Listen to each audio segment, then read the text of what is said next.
안녕하십니까? 연일 이어지는 폭염 속에서 건강을 지키는데 가장 위협이 되는 질병, 바로 온열 질환입니다. 질병관리청에 따르면 지난해 여름철 온열 질환으로 병원에 이송된 환자는 약 2천여 명, 그중 일부는 안타깝게도 목숨을 잃었습니다. 온열 질환은 누구나 겪을 수 있고 빠르게 악화되는 특징이 있어 더욱 주의가 필요합니다.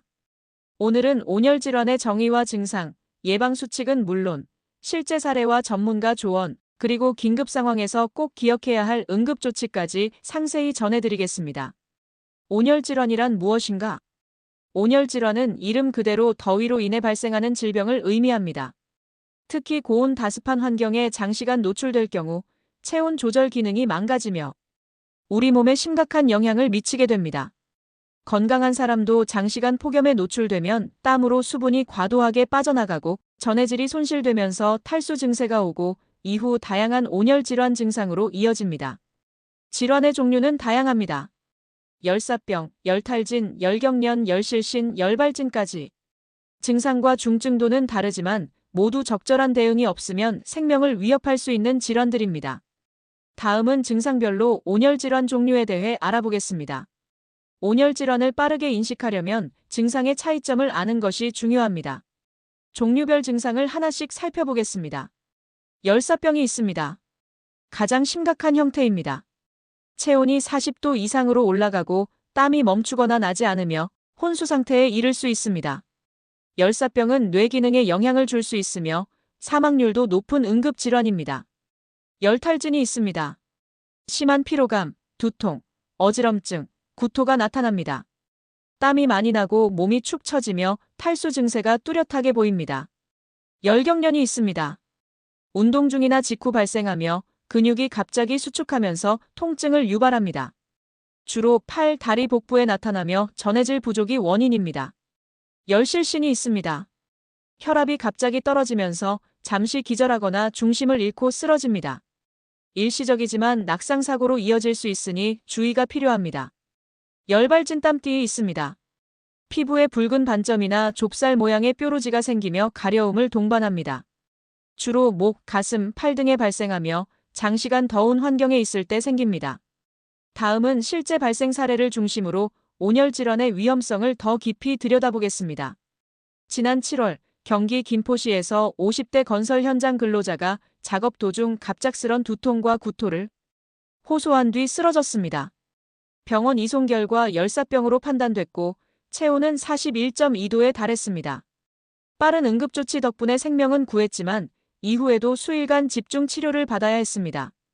또 다른 사례, 대전의 한 아파트에서는 80대 어르신이 에어컨 사용을 꺼린 채 창문만 열고 생활하다 열탈진 증세로 쓰러졌습니다. 이웃의 신고로 구조되었지만 자칫하면 치명적인 상황으로 이어질 수 있었던 사례입니다. 어제 저는 공장 안에서 용접 작업을 하였습니다. 가스 용접이라 바람이 불면 불홀이 생겨서 제품의 불량을 가져오기 때문에 되도록 선풍기를 상용하지 않고 용접을 하게 되었습니다. 오후가 되면서 물을 2리터 정도를 마시면서 일을 하는데 머리가 어지럽고 구토가 나려고 하고 왼쪽 종아리 바깥쪽으로 근육 경련이 일어나고 혀가 꼬이기 시작하였습니다. 계속하여 찬물을 마시면서 정신을 차리고 하루의 일과를 마치고 집에 돌아왔습니다. 몸을 씻고 저녁밥을 못 먹고 누웠는데 허리 아래로 감각이 둔하였습니다. 일어나니까 저녁 10시가 넘었습니다. 그때 저녁 식사를 하고 정신을 차리고 몸을 편히 쉬어야 했습니다. 그리고 다음 날인 오늘은 집에서 편히 쉬었습니다. 그래서 몸의 컨디션이 서서히 회복되고 있습니다. 온열 질환 정말 위험합니다. 특히 고령자, 어린이, 만성 질환자는 체온 조절 능력이 떨어져 더 취약합니다. 폭염 속에서의 방심이 결국 생명까지 위협할 수 있음을 잊지 말아야겠습니다. 그렇다면 온열 질환 증상이 나타났을 때 어떻게 대처해야 할까요? 가장 먼저 해야 할 일은 환자를 즉시 시원한 곳으로 옮기는 것입니다. 건물 실내, 차량 내부, 나무 그늘 아래 등 어디든 좋습니다. 그리고 체온을 낮추기 위한 조치에 들어갑니다. 다음은 다음과 같은 응급조치입니다. 옷을 풀어 환기를 도와주고 얼음찜질이나 젖은 수건으로 목, 겨드랑이, 사타구니 등 혈관이 모인 부위를 냉각합니다. 의식이 있을 경우에는 찬물이나 이온 음료 등 전해질 음료를 소량씩 섭취하게 합니다.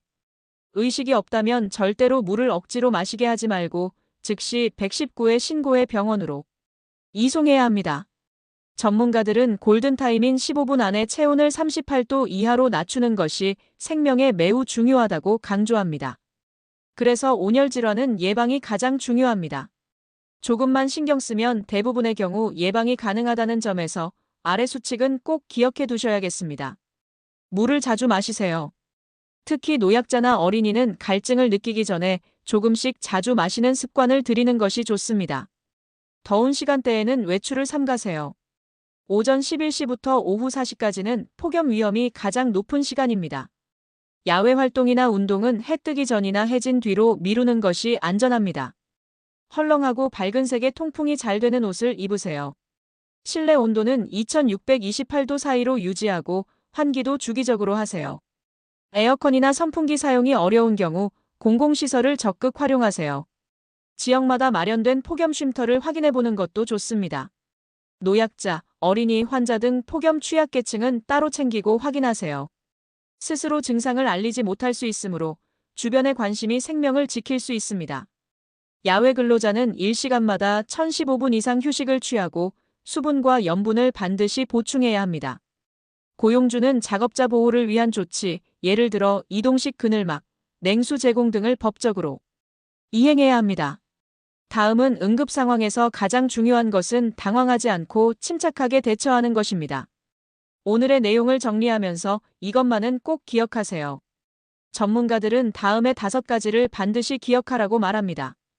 온열 질환은 빠르게 악화될 수 있는 위급 상황이다. 증상은 초기부터 나타나며 어지럼증, 구토, 무기력감 등이 그 신호이다. 무더운 여름철엔 수분 섭취와 체온 관리가 생명을 지킨다. 응급 상황 땐 주저하지 말고 즉시 119에 신고해야 한다. 열사병은 생명을 위협한다는 점을 항상 명심해야 한다. 다시 간추린다면 119에 즉시 신고한다.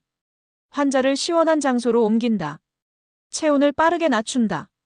의식이 있으면 수분을 섭취시킨다. 호흡 이상 시 심폐소생술을 준비한다. 열사병은 초기 대응이 생사를 가르는 만큼 일반 시민들도 기초 응급조치를 알아야 합니다. 시니어 여러분, 기후변화로 인해 앞으로도 여름은 점점 더 더워질 것으로 보입니다. 그만큼 온열 질환은 특정 사람들만의 문제가 아니라 모두가 조심해야 할 생활 질병이 되었습니다. 스스로의 건강은 물론 주변 사람들을 지키는 데에도 오늘의 정보가 도움이 되기를 바랍니다. 지금까지 온열 질환에 대하여 전해드렸습니다.